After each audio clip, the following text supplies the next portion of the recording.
condemned or punished.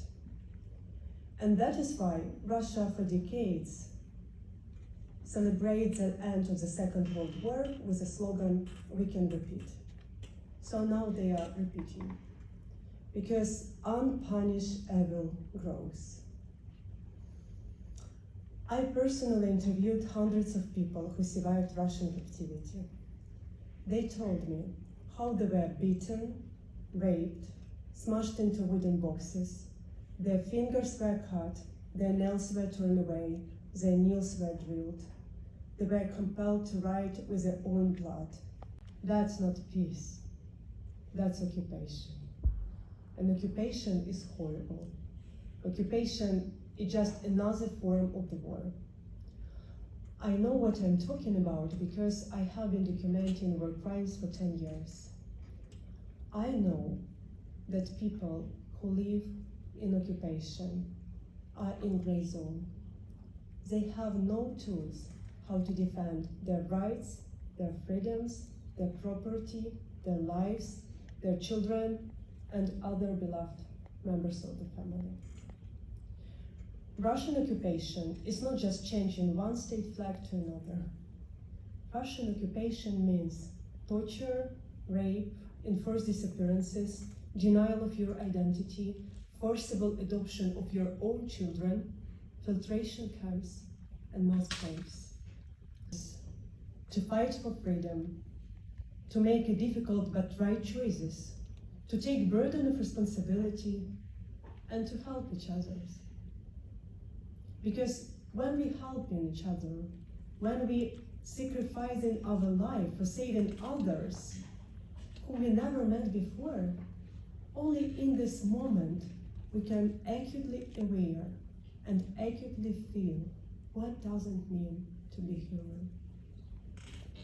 And I'm here to say that despite everything, the story of Ukraine is a life-affirming story, because dramatic times raise hope.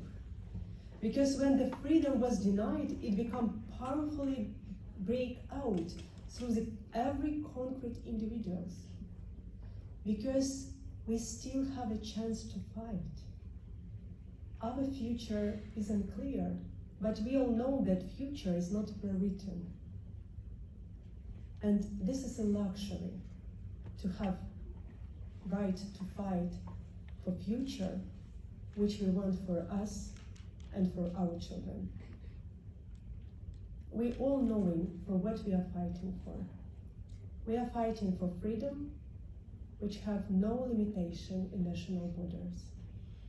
We all know that only spread of freedom make our world safer. Thank you. I think that authoritarian regime look to the world through the special prism. They don't believe in power of people.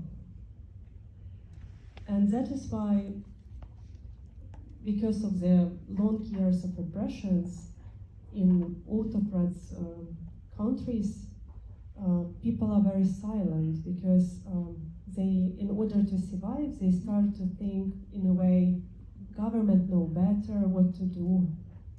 If our president started this war, probably it's worse to do it. We just ordinary people, we just live our own life. We can't influence on some big materials, etc., etc. And this is way of thinking for majority of people in autocratic countries, which means that these countries can have a lot of population, but very small amount of citizens, because the way of thinking of citizens is different. Citizens is not just connection with your country through the passport. Citizens means that you feel responsibility for your country and for everything which is going on. And because we are nation in transit, we are not ideal, but democracy. We have enormous amount of citizens who take responsibility for the country from the first days of large-scale war. And this is something which wasn't understandable for Putin, because, once again, he doesn't believe in power of people.